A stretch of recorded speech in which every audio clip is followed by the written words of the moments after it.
Book 5, Chapter 1. Abbas Beati Martini. Dom Claude's fame had spread far and wide. It procured for him, at about the epoch when he refused to see Madame de Bourgeot, a visit which he long remembered. It was in the evening. He had just retired, after the office, to his canon's cell in the cloister of Notre Dame.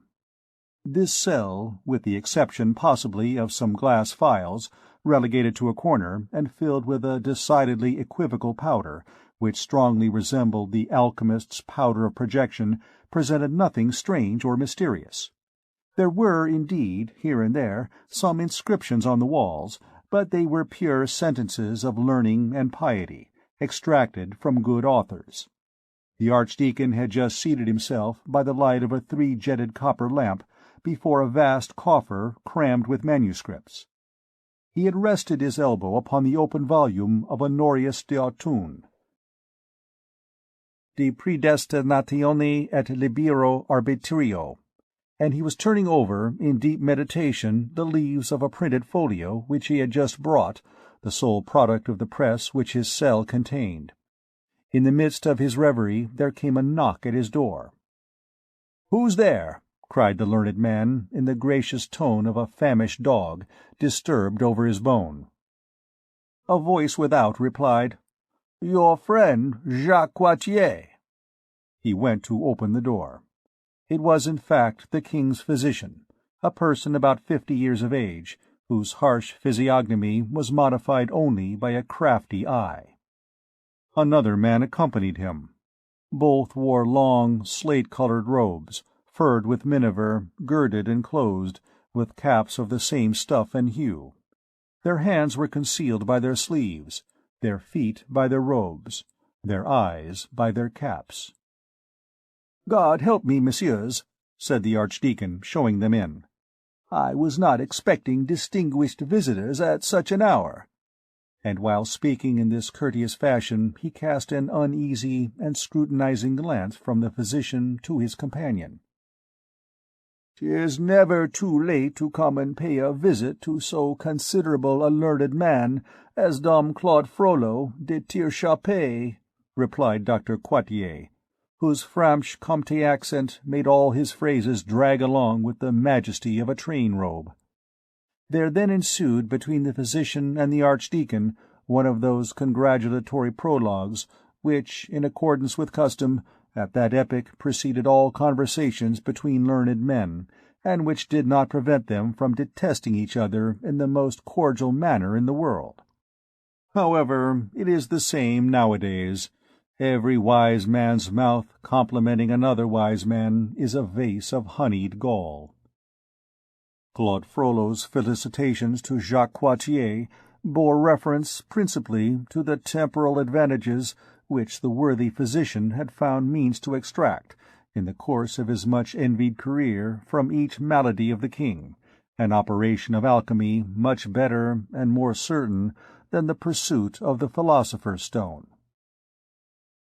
"In truth, Monsieur le Docteur Coictier, I felt great joy on learning of the bishopric given your nephew, my reverend Signor Pierre Verset. Is he not Bishop of Amiens?" "Yes, Monsieur Archdeacon, it is a grace and mercy of God." "Do you know that you made a great figure on Christmas Day at the beat of your company of the Chamber of Accounts, Monsieur President?" "Vice-President, Dom Claude. Alas, nothing more." "How is your superb house in the Rue Saint-André des Arcs coming on?" "'Tis a Louvre. I love greatly the apricot tree which is carved on the door, with this play of words, à l'arbre côtier, sheltered from reefs." "Alas, Master Claude, all that masonry costeth me dear. In proportion as the house is erected, I am ruined." "Ho! Have you not your revenues from the jail, and the bailiwick of the Palais, and the rents of all the houses, sheds, stalls, and booths of the enclosure? 'Tis a fine breast to suck." "My castellany of Poissy has brought me nothing this year." but your tolls of Triel, of St. James, of St. Germain-en-Laye are always good. 60 livres, and not even Parisian livres at that. You have your office of counsellor to the king. That is fixed. Yes, brother Claude, but that accursed Signoria Poligny, which people make so much noise about, is worth not 60 gold crowns, year out and year in. In the compliments which Dom Claude addressed to Jacques Coictier, there was that sardonical, biting, and covertly mocking accent, and the sad, cruel smile of a superior and unhappy man who toys for a moment, by way of distraction, with the dense prosperity of a vulgar man. The other did not perceive it. "Upon my soul," said Claude at length, pressing his hand, "I am glad to see you in such good health." "Thanks, Master Claude." "By the way," exclaimed Dom Claude, "how is your royal patient?" "He payeth not sufficiently his physician," replied the doctor, casting a side-glance at his companion. "Think you so, gossip Coictier?" said the latter. These words, uttered in a tone of surprise and reproach, drew upon this unknown personage the attention of the Archdeacon, which, to tell the truth, had not been diverted from him a single moment since the stranger had set foot across the threshold of his cell. It had even required all the 1,000 reasons which he had for handling tenderly Dr. Jacques Coictier, the all-powerful physician of King Louis XI, to induce him to receive the latter thus accompanied.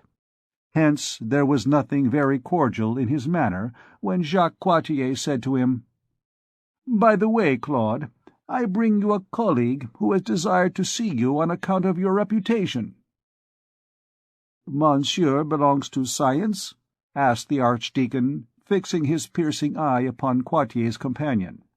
He found beneath the brows of the stranger a glance no less piercing or less distrustful than his own. He was, so far as the feeble light of the lamp permitted one to judge, an old man about 60 years of age, and of medium stature, who appeared somewhat sickly and broken in health. His profile, although of a very ordinary outline, had something powerful and severe about it. His eyes sparkled beneath a very deep superciliary arch, like a light in the depths of a cave, and beneath his cap, which was well drawn down and fell upon his nose, one recognized the broad expanse of a brow of genius. He took it upon himself to reply to the Archdeacon's question. "Reverend Master," he said in a grave tone, "your renown has reached my ears, and I wish to consult you. I am but a poor provincial gentleman, who removeth his shoes before entering the dwellings of the learned. You must know my name. I am called Gossip Tourengeau."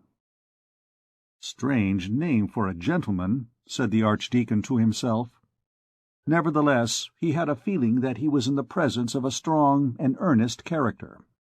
The instinct of his own lofty intellect made him recognize an intellect no less lofty under Gossip Tourengeau's furred cap, and as he gazed at the solemn face, the ironical smile which Jacques Coictier's presence called forth on his gloomy face gradually disappeared as twilight fades on the horizon of night. Stern and silent, he had resumed his seat in his great armchair. His elbow rested as usual on the table, and his brow on his hand. After a few moments of reflection, he motioned his visitors to be seated, and, turning to Gossip Tourengeau, he said, "You come to consult me, master, and upon what science?" "Your reverence," replied Tourengeau, "I am ill, very ill. You are said to be a great Aesculapius, and I am come to ask your advice in medicine." "Medicine?" said the Archdeacon, tossing his head. He seemed to meditate for a moment, and then resumed, "Gossip Tourengeau, since that is your name, turn your head, and you will find my reply already written on the wall." Gossip Tourengeau obeyed, and read this inscription engraved above his head. Medicine is the daughter of dreams. Jamblique. Meanwhile, Dr. Jacques Coictier had heard his companion's question with a displeasure which Dom Claude's response had but redoubled. He bent down to the ear of Gossip Touringeau and said to him softly enough not to be heard by the Archdeacon, "I warned you that he was mad. You insisted upon seeing him."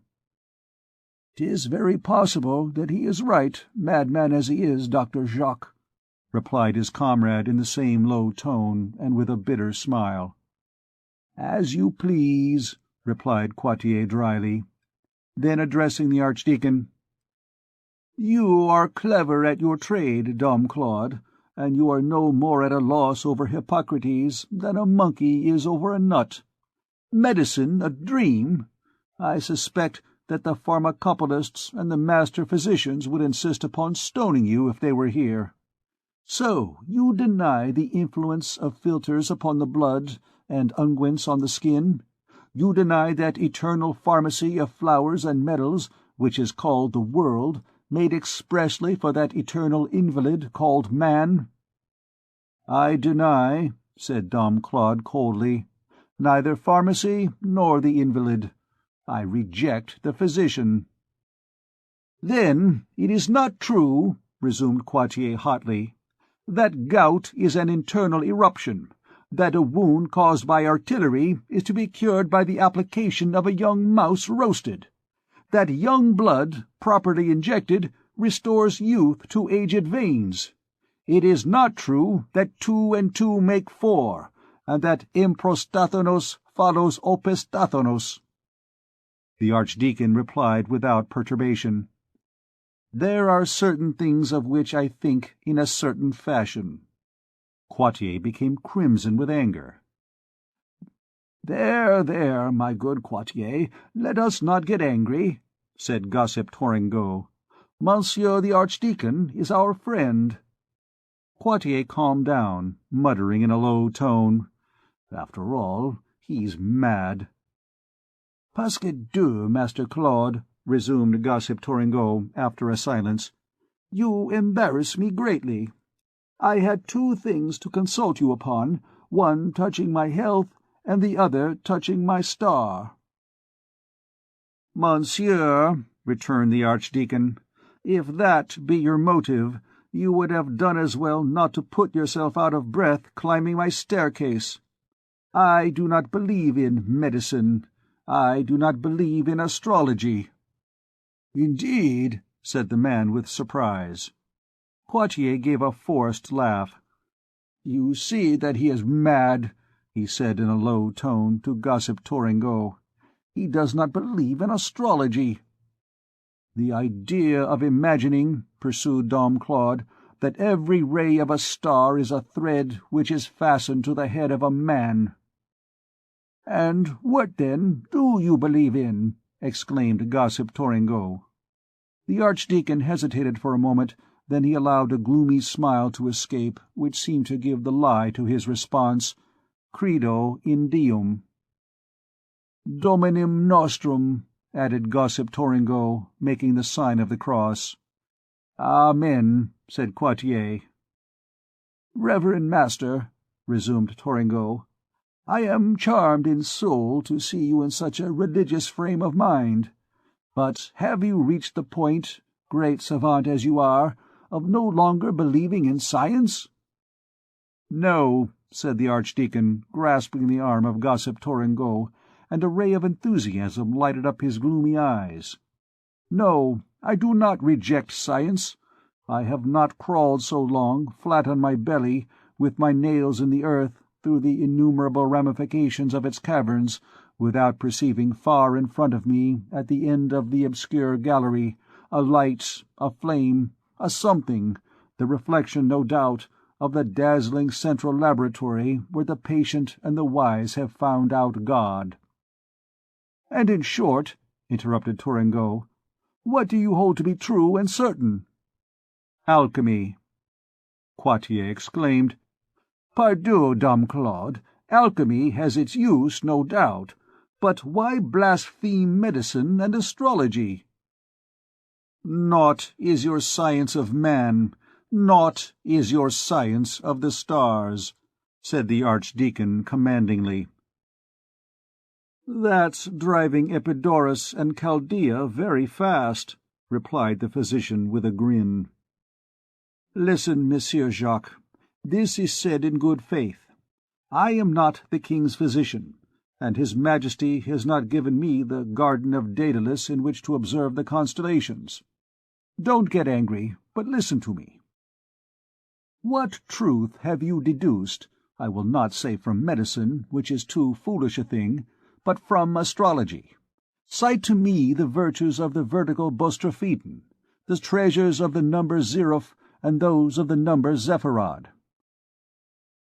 "Will you deny," said Quartier, "the sympathetic force of the collarbone, and the cabalistics which are derived from it?" "An error, Monsieur Jacques.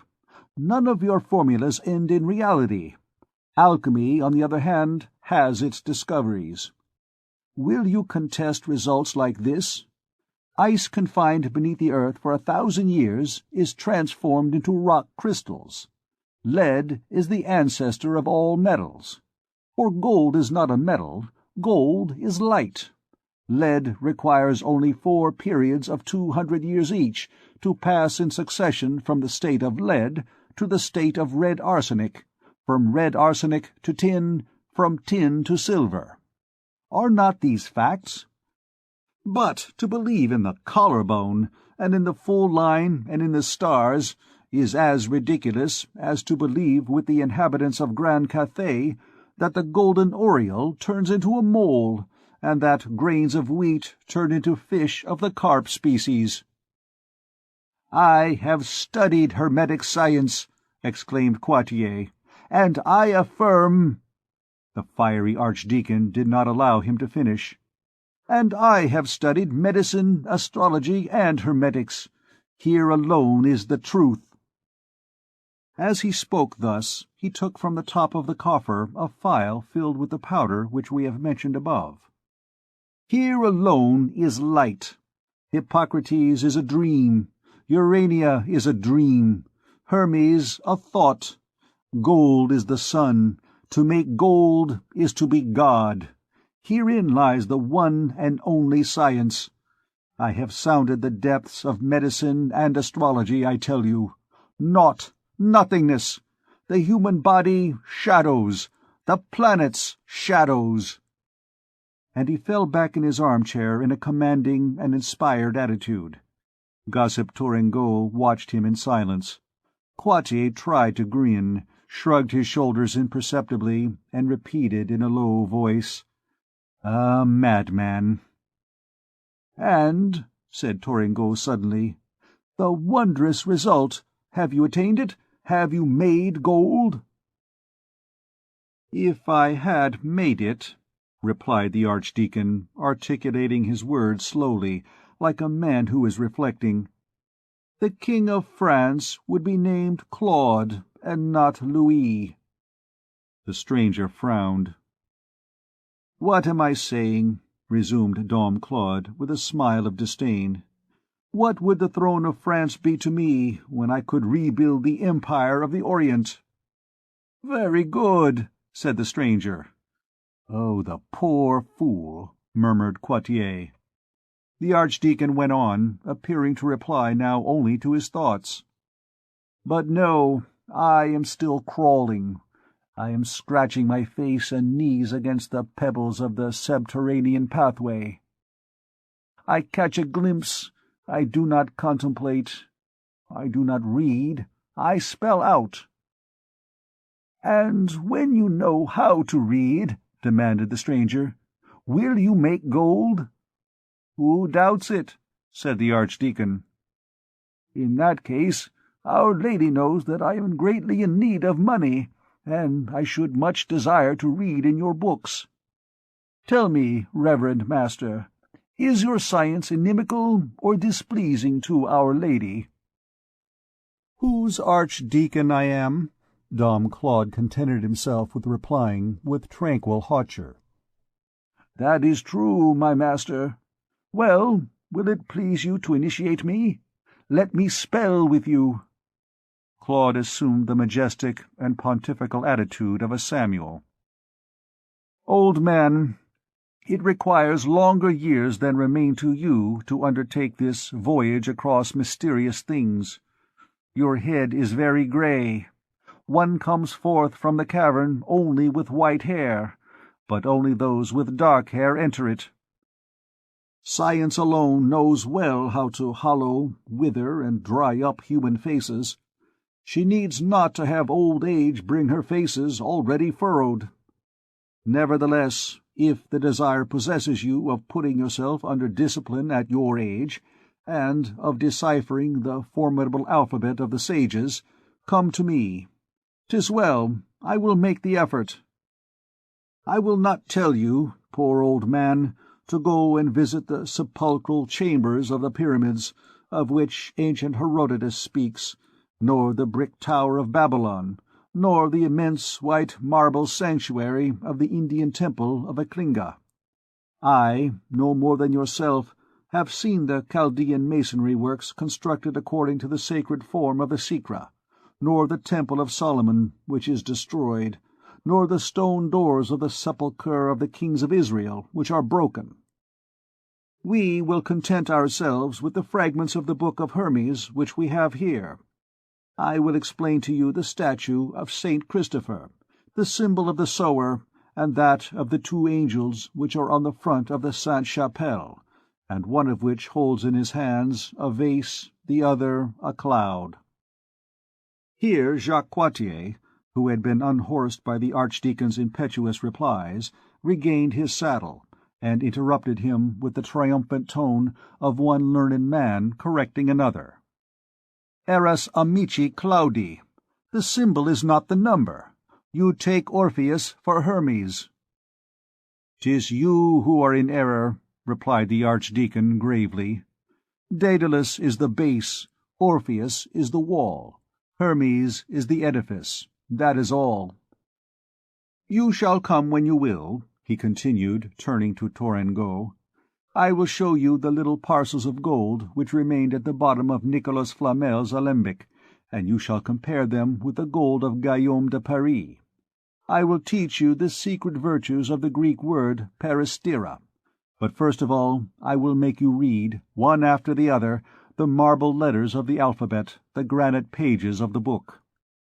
We shall go to the portal of Bishop Guillaume, and of Saint Jean le Rond at the Sainte-Chapelle, then to the house of Nicolas Flamel, Rue Manvaux, to his tomb, which is at the Saint Innocence, to his two hospitals, Rue de Montmorency. I will make you read the hieroglyphics which cover the 4 great iron cramps on the portal of the Hospital Saint-Gervais, and of the Rue de la Ferronnerie.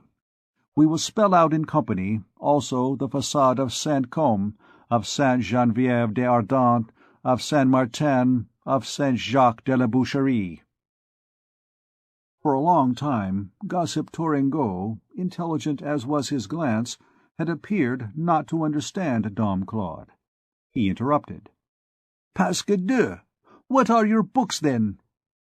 "Here is one of them," said the Archdeacon.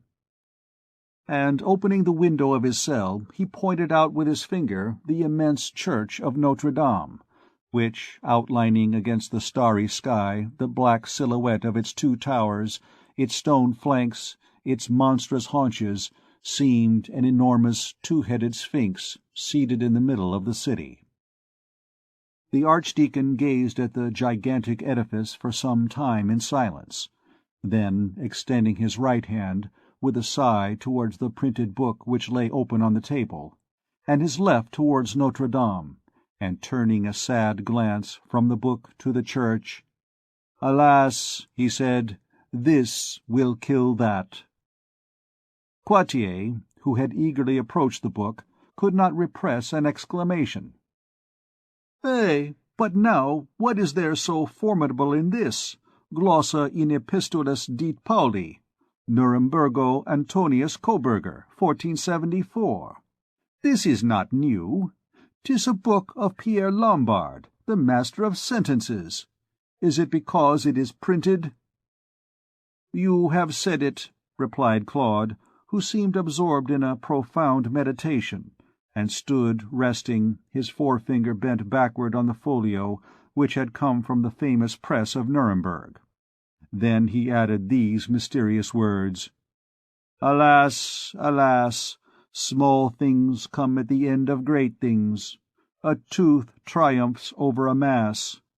The Nile rat kills the crocodile, the swordfish kills the whale. The book will kill the edifice." The curfew of the cloister sounded at the moment when Master Jacques was repeating to his companion in low tones his eternal refrain, "He is mad," to which his companion this time replied, "I believe that he is." It was the hour when no stranger could remain in the cloister. The two visitors withdrew.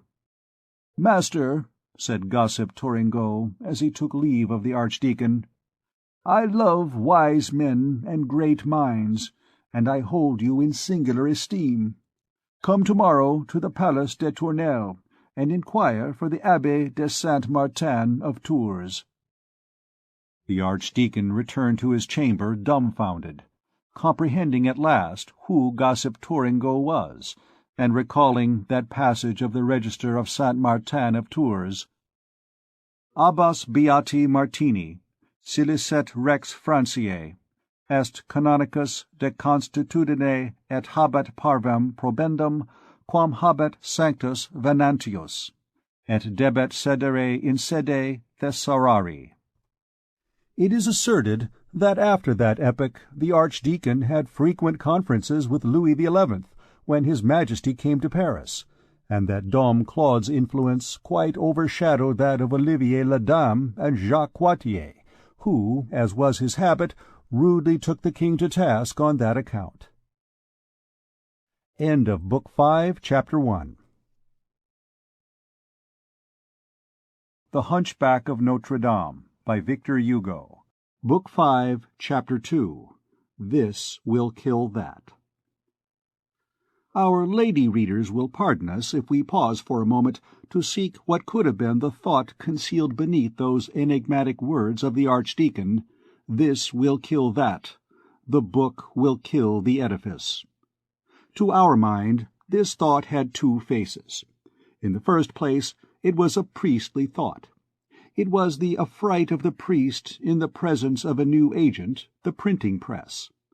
It was the terror and dazzled amazement of the men of the sanctuary, in the presence of the luminous press of Gutenberg. It was the pulpit and the manuscript taking the alarm at the printed word, something similar to the stupor of a sparrow which should behold the angel legion unfold his 6,000,000 wings. It was the cry of the prophet who already hears emancipated humanity roaring and swarming, who beholds in the future intelligence sapping faith, opinion dethroning belief, the world shaking off Rome. It was the prognostication of the philosopher who sees human thought, volatilized by the press, evaporating from the theocratic recipient. It was the terror of the soldier who examines the brazen battering-ram and says, "The tower will crumble." It signified that one power was about to succeed another power. It meant, "The press will kill the Church." But underlying this thought, the first and most simple one, no doubt, there was, in our opinion, another, newer one, a corollary of the first, less easy to perceive and more easy to contest, a view as philosophical and belonging no longer to the priest alone, but to the savant and the artist. It was a presentiment that human thought, in changing its form, was about to change its mode of expression, that the dominant idea of each generation would no longer be written with the same matter and in the same manner, that the book of stone, so solid and so durable, was about to make way for the book of paper, more solid and still more durable. In this connection, the Archdeacon's vague formula had a second sense. It meant, printing will kill architecture. In fact, from the origin of things down to the 15th century of the Christian era inclusive, Architecture is the great book of humanity, the principal expression of man in his different stages of development, either as a force or as an intelligence. When the memory of the first races felt itself overloaded, when the mass of reminiscences of the human race became so heavy and so confused that speech, naked and flying, ran the risk of losing them on the way, men transcribed them on the soil in a manner which was at once the most visible, most durable, and most natural. They sealed each tradition beneath a monument. The first monuments were simple masses of rock, which the iron had not touched, as Moses says. Architecture began like all writing. It was first an alphabet. Men planted a stone upright, it was a letter, and each letter was a hieroglyph, and upon each hieroglyph rested a group of ideas, like the capital on the column. This is what the earliest races did everywhere, at the same moment, on the surface of the entire world. We find the standing stones of the Celts in Asian Siberia, in the pampas of America. Later on, they made words. They placed stone upon stone. They coupled those syllables of granite and attempted some combinations. The Celtic dolmen and cromlech, the Etruscan tumulus, the Hebrew galgal are words. Some, especially the tumulus, are proper names. Sometimes even, when men had a great deal of stone and a vast plain, they wrote a phrase. The immense pile of Karnak is a complete sentence.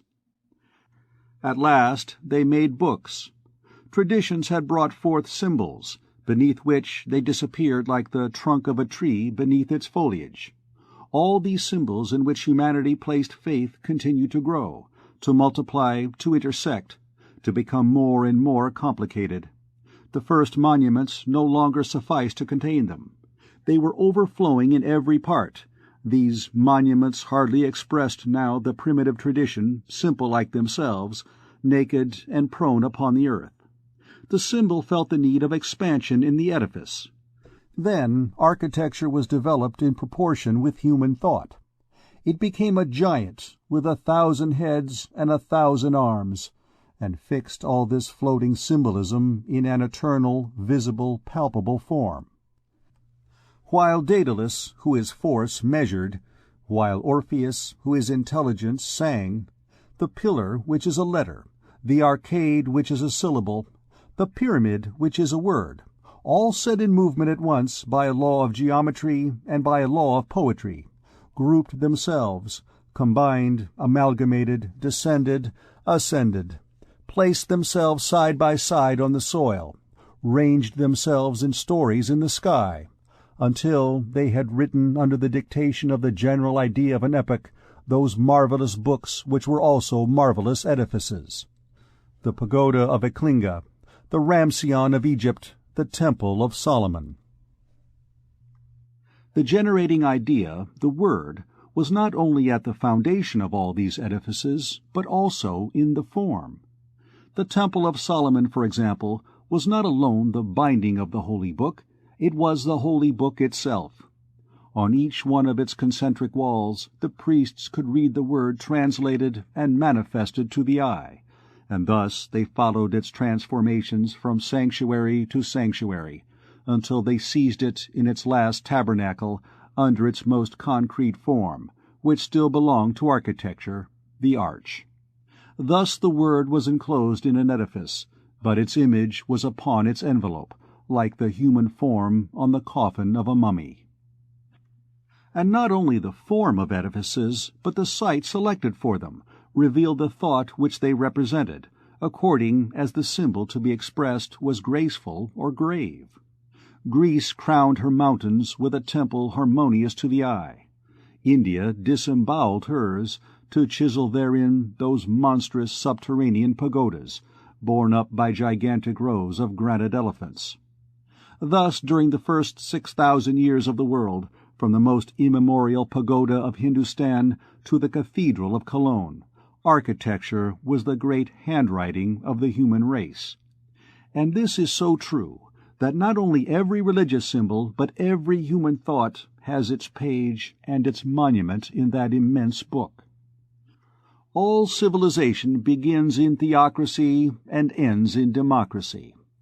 This law of liberty following unity is written in architecture. For let us insist upon this point. Masonry must not be thought to be powerful only in erecting the temple and in expressing the myth and sacerdotal symbolism, in inscribing in hieroglyphs upon its pages of stone the mysterious tables of the law.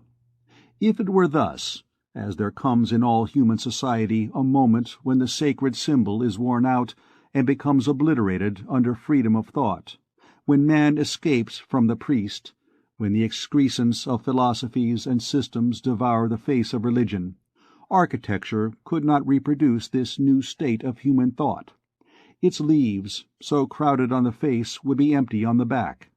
Its work would be mutilated. Its book would be incomplete. But no. Let us take as an example the Middle Ages, where we see more clearly because it is nearer to us. During its first period, while theocracy is organizing Europe, while the Vatican is rallying and reclassing about itself the elements of a Rome made from the Rome which lies in ruins around the capital, while Christianity is seeking all the stages of society amid the rubbish of anterior civilization and rebuilding with its ruins a new hierarchic universe, the keystone to whose vault is the priest. One first hears a dull echo from that chaos, and then, little by little, one sees, arising from beneath the breath of Christianity, from beneath the hand of the barbarians, from the fragments of the dead Greek and Roman architectures, that mysterious Romanesque architecture, sister of the theocratic masonry of Egypt and of India, inalterable emblem of pure Catholicism, unchangeable hieroglyph of the papal unity. All the thought of that day is written, in fact, in this somber Romanesque style. One feels everywhere in it authority, unity, the impenetrable, the absolute Gregory VII. Always the priest, never the man. Everywhere caste, never the people. But the Crusades arrive. They are a great popular movement, and every great popular movement, whatever may be its cause and object, always sets free the spirit of liberty from its final precipitate. New things spring into life every day. Here opens the stormy period of the Jacqueries, Pragueries, and Leagues. Authority wavers, unity is divided. Feudalism demands to share with theocracy, while awaiting the inevitable arrival of the people, who will assume the part of the lion. Quia nominor leo. Signory pierces through sacerdotalism, the commonality through signory. The face of Europe is changed.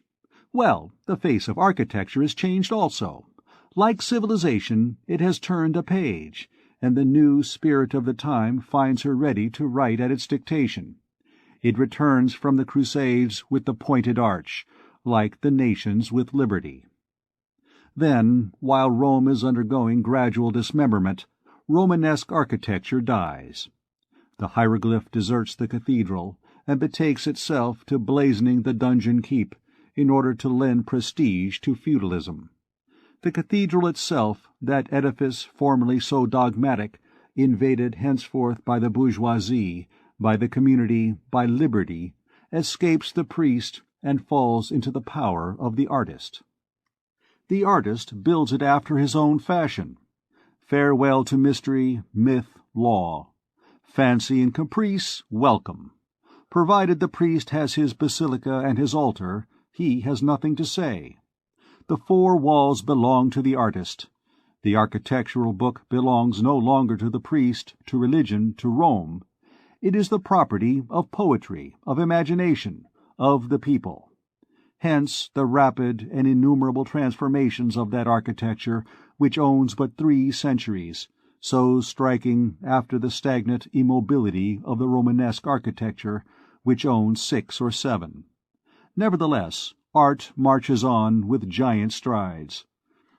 Popular genius amid originality accomplished the task which the bishops formerly fulfilled. Each race writes its line upon the book as it passes. It erases the ancient Romanesque hieroglyphs on the frontispieces of cathedrals, and at the most one only sees dogma cropping out here and there beneath the new symbol which it has deposited. The popular drapery hardly permits the religious skeleton to be suspected. One cannot even form an idea of the liberties which the architects then take even toward the church. There are capitals knitted of nuns and monks, shamelessly coupled, as on the hall of chimney-pieces in the Palais de Justice in Paris. There is Noah's adventure carved to the last detail, as under the great portal of Bourges.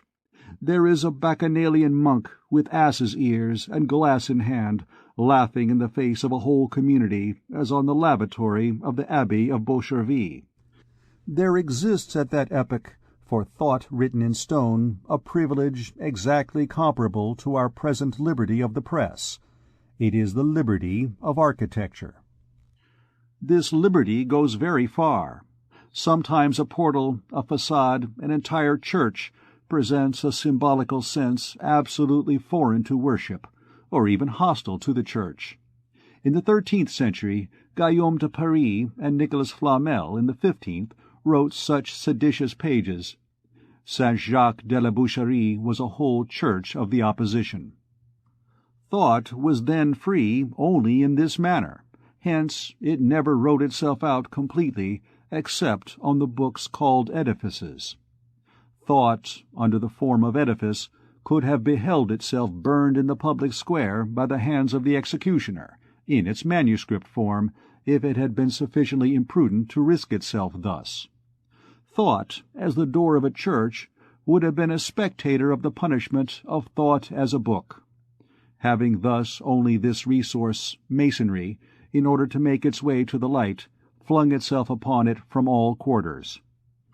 Hence the immense quantity of cathedrals which have covered Europe, a number so prodigious that one can hardly believe it even after having verified it. All the material forces, all the intellectual forces of society converge towards the same point, architecture. In this manner, under the pretext of building churches to God, art was developed in its magnificent proportions. Then whoever was born a poet became an architect. Genius, scattered in the masses, repressed in every quarter under feudalism as under a testudo of brazen bucklers, finding no issue except in the direction of architecture, gushed forth through that art, and its Iliads assumed the form of cathedrals. All other arts obeyed, and placed themselves under the discipline of architecture. They were the workmen of the great work. The architect, the poet, the master, summed up in his person the sculpture which carved his façades, painting which illuminated his windows, music which set his bells to pealing, and breathed into his organs. There was nothing down to poor poetry, properly speaking, that which persisted in vegetating in manuscripts, which was not forced, in order to make something of itself, to come and frame itself in the edifice in the shape of a hymn or of prose. The same part, after all, which the tragedies of Aeschylus had played in the sacerdotal festivals of Greece, Genesis in the Temple of Solomon. Thus, down to the time of Gutenberg, architecture is the principal writing, the universal writing. In that granite book, begun by the Orient, continued by Greek and Roman antiquity, the Middle Ages wrote the last page. Moreover, this phenomenon of an architecture of the people following an architecture of caste, which we have just been observing in the Middle Ages, is reproduced with every analogous movement in the human intelligence at the other great epochs of history. Thus, in order to enunciate here only summarily a law which it would require volumes to develop, in the High Orient, the cradle of primitive times, after Hindu architecture came Phoenician architecture, that opulent mother of Arabian architecture. In antiquity, after Egyptian architecture, of which Etruscan style and Cyclopean monuments are but one variety, came Greek architecture, of which the Roman style is only a continuation, surcharged with the Carthaginian dome. In modern times, After Romanesque architecture came Gothic architecture. And by separating the three series into their component parts, we shall find in the three eldest sisters, Hindu architecture, Egyptian architecture, Romanesque architecture, the same symbol, that is to say, theocracy, caste, unity, dogma, myth, God. And for the three younger sisters, Phoenician architecture, Greek architecture, Gothic architecture, whatever nevertheless may be the diversity of form inherent in their nature, the same signification also, that is to say, liberty, the people, man. In the Hindu, Egyptian, or Romanesque architecture, one feels the priest, nothing but the priest, whether he calls himself Brahmin, Magian, or Pope. It is not the same in the architectures of the people. They are richer and less sacred. In the Phoenician, one feels the merchant. In the Greek, the republican. In the Gothic, the citizen. The general characteristics of all theocratic architecture are immutability, horror of progress, the preservation of traditional lines, the consecration of the primitive types, the constant bending of all the forms of men and of nature to the incomprehensible caprices of the symbol. These are dark books, which the initiated alone understand how to decipher. Moreover, every form, every deformity even, has there a sense which renders it inviolable. Do not ask of Hindu, Egyptian, Romanesque masonry to reform their design, or to improve their statuary. Every attempt at perfecting is an impiety to them. In these architectures it seems as though the rigidity of the dogma had spread over the stone like a sort of second petrification. The general characteristics of popular masonry, on the contrary, are progress, originality, opulence, perpetual movement. They are already sufficiently detached from religion to think of their beauty, to take care of it, to correct without relaxation their parure of statues or arabesques. They are of the age. They have something human, which they mingle incessantly with the divine symbol under which they still produce. Hence edifices comprehensible to every soul, to every intelligence, to every imagination, symbolical still, but as easy to understand as nature. Between theocratic architecture and this there is the difference that lies between a sacred language and a vulgar language, between hieroglyphics and art, between Solomon and Phidias. If the reader will sum up what we have hitherto briefly, very briefly indicated, neglecting 1,000 proofs and also 1,000 objections of detail, he will be led to this: that architecture was, down to the 15th century, the chief register of humanity, that in that interval not a thought which is in any degree complicated made its appearance in the world, which has not been worked into an edifice, that every popular idea and every religious law has had its monumental records, that the human race has, in short, had no important thought which it has not written in stone. And why? Because every thought, either philosophical or religious, is interested in perpetuating itself, because the idea which has moved one generation wishes to move others also, and leave a trace. Now, what a precarious immortality is that of the manuscript! How much more solid, durable, unyielding is a book of stone! In order to destroy the written word, a torch and a Turk are sufficient. To demolish the constructed word, a social revolution, a terrestrial revolution are required. The barbarians passed over the Colosseum.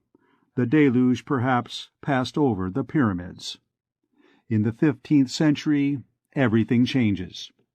Human thought discovers a mode of perpetuating itself, not only more durable and more resisting than architecture, but still more simple and easy.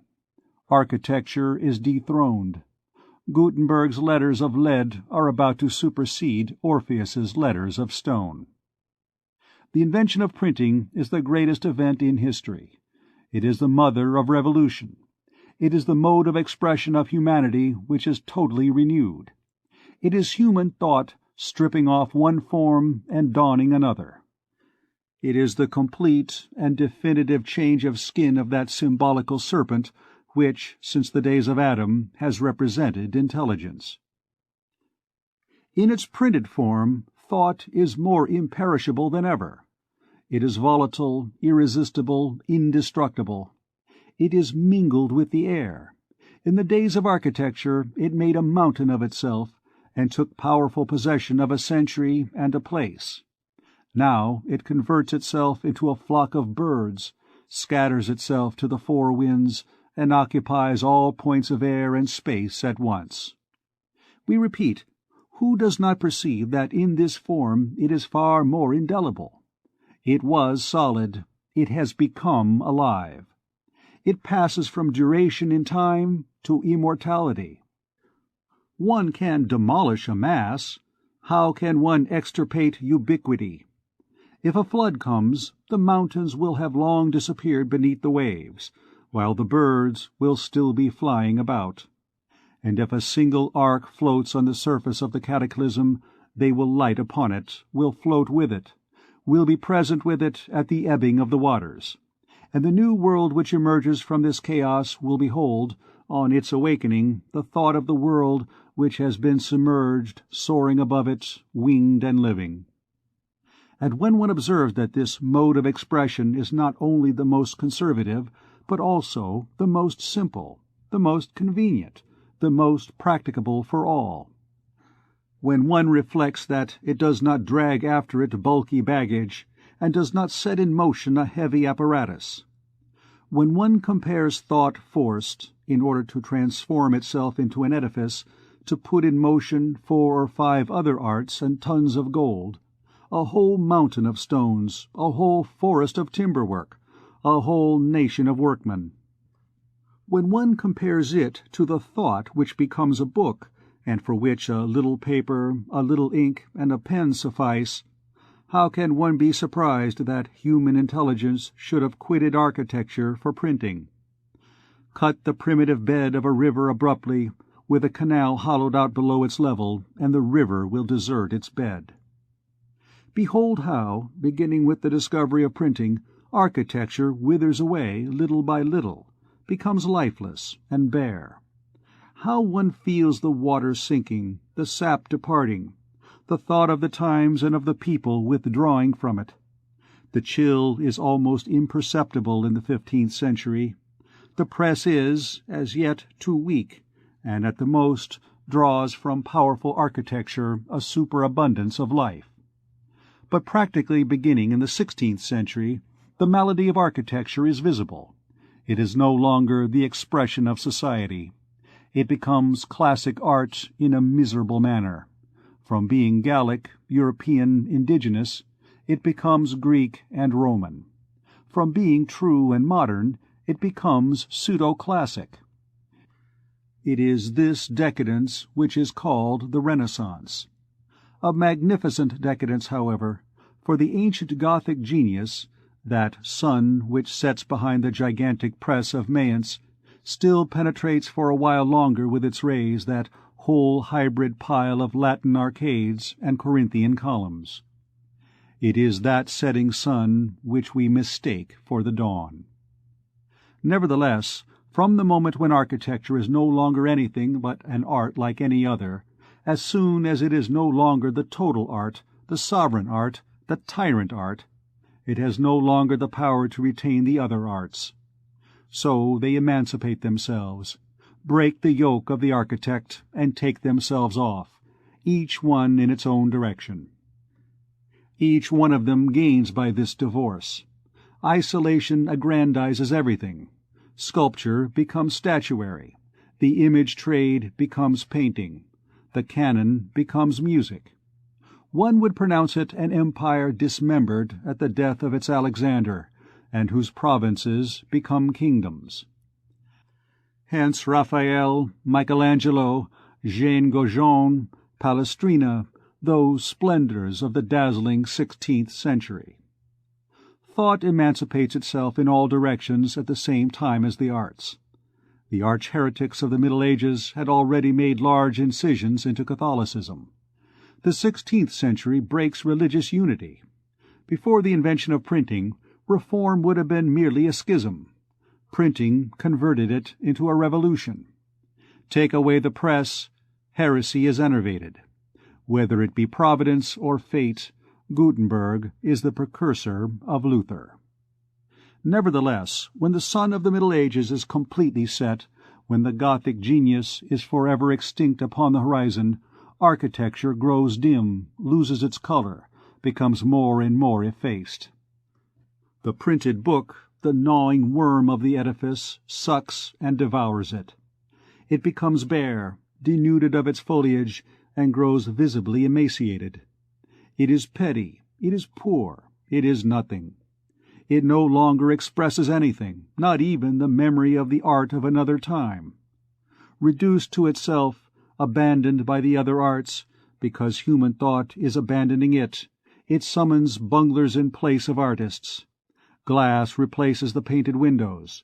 The stone-cutter succeeds the sculptor. Farewell all sap, all originality, all life, all intelligence. It drags along, a lamentable workshop mendicant, from copy to copy. Michelangelo, who, no doubt, felt even in the 16th century that it was dying, had a last idea, an idea of despair.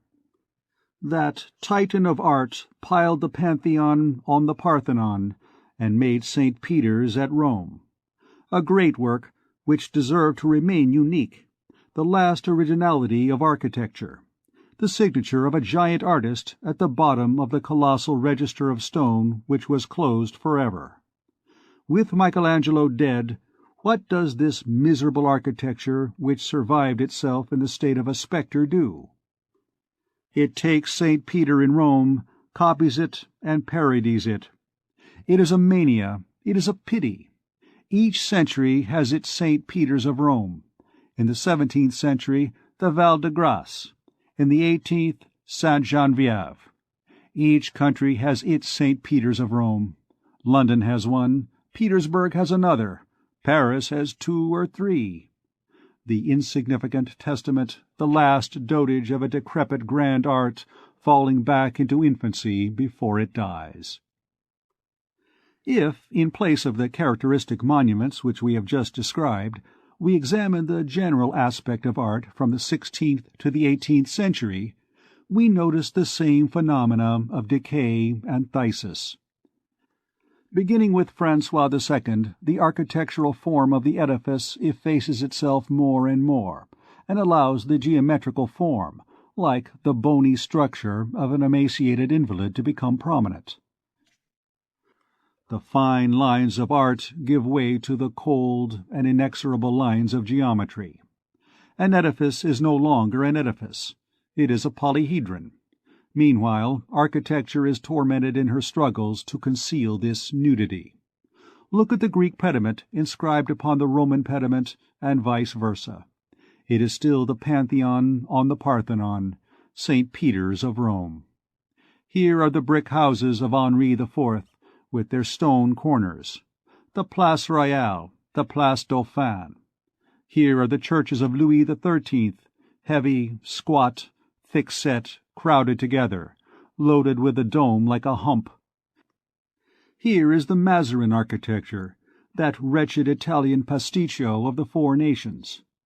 Here are the palaces of Louis XIV, long barracks for courtiers, stiff, cold, tiresome. Here, finally, is Louis XV, with chicory leaves and vermicelli, and all the warts and all the fungi, which disfigure that decrepit, toothless, and coquettish old architecture. From François II to Louis XV, the evil has increased in geometrical progression. Art has no longer anything but skin upon its bones. It is miserably perishing. Meanwhile, what becomes of printing? All the life which is leaving architecture comes to it. In proportion as architecture ebbs, printing swells and grows. That capital of forces which human thought had been expending in edifices, it henceforth expends in books. Thus, from the 16th century onward, The press, raised to the level of decaying architecture, contends with it and kills it. In the 17th century it is already sufficiently the sovereign, sufficiently triumphant, sufficiently established in its victory, to give to the world the feast of a great literary century. In the 18th, having reposed for a long time at the court of Louis XIV, it seizes again the old sword of Luther, puts it into the hand of Voltaire, and rushes impetuously to the attack of that ancient Europe, whose architectural expression it has already killed. At the moment when the 18th century comes to an end, it has destroyed everything. In the 19th, it begins to reconstruct. Now, we ask, which of the three arts has really represented human thought for the last 3 centuries? Which translates it? Which expresses not only its literary and scholastic vagaries, but its vast, profound, universal movement? Which constantly superposes itself, without a break, without a gap, upon the human race, which walks a monster with 1,000 legs, architecture or printing? It is printing. Let the reader make no mistake. Architecture is dead, irretrievably slain by the printed book, slain because it endures for a shorter time, slain because it costs more. Every cathedral represents millions. Let the reader now imagine what an investment of funds it would require to rewrite the architectural book, to cause thousands of edifices to swarm once more upon the soil, to return to those epochs when the throng of monuments was such, according to the statement of an eye-witness, that one would have said that the world in shaking itself had cast off its old garments in order to cover itself with a white vesture of churches. Erat enim ut simundus, ipsi exutiendo semet, rejecta vetustate, candida ecclesiarium vestem induret. Glaber Rodolphus. A book is so soon made, costs so little, and can go so far. How can it surprise us that all human thought flows in this channel? This does not mean that architecture will not still have a fine monument, an isolated masterpiece here and there. We may still have from time to time, under the reign of printing, a column made, I suppose, by a whole army from melted cannon, as we had under the reign of architecture, Iliads and Romanceros, Mahabharata and Nibelungen Lieds, made by a whole people, with rhapsodies piled up and melted together. The great accident of an architect of genius may happen in the 20th century, like that of Dante in the 13th. But architecture will no longer be the social art, the collective art, the dominating art. The grand poem, the grand edifice, the grand work of humanity will no longer be built, it will be printed. And henceforth, if architecture should arise again accidentally, it will no longer be mistress. It will be subservient to the law of literature, which formerly received the law from it. The respective positions of the two arts will be inverted. It is certain that in architectural epochs the poems, rare it is true, resemble the monuments. In India, Vyasa is branching, strange, impenetrable as a pagoda. In Egyptian Orient, poetry has like the edifices grandeur and tranquillity of line. In antique Greece, beauty, serenity, calm. In Christian Europe, the Catholic majesty, the popular naivete, the rich and luxuriant vegetation of an epoch of renewal. The Bible resembles the pyramids, the Iliad the Parthenon, Homer Phidias. Dante in the 13th century is the last Romanesque church. Shakespeare in the 16th, the last Gothic cathedral. Thus, to sum up what we have hitherto said, in a fashion which is necessarily incomplete and mutilated, the human race has 2 books, 2 registers, 2 testaments, masonry and printing, the Bible of stone and the Bible of paper. No doubt, when one contemplates these 2 Bibles, laid so broadly open in the centuries, it is permissible to regret the visible majesty of the writing of granite, those gigantic alphabets formulated in colonnades, in pylons, in obelisks, those sorts of human mountains which cover the world and the past, from the pyramid to the bell tower, from Cheops to Strasbourg. The past must be reread upon these pages of marble. This book, written by architecture, must be admired and perused incessantly, but the grandeur of the edifice which printing erects in its turn must not be denied. That edifice is colossal.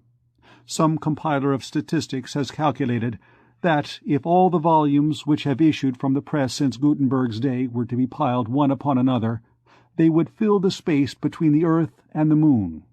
But it is not that sort of grandeur of which we wish to speak.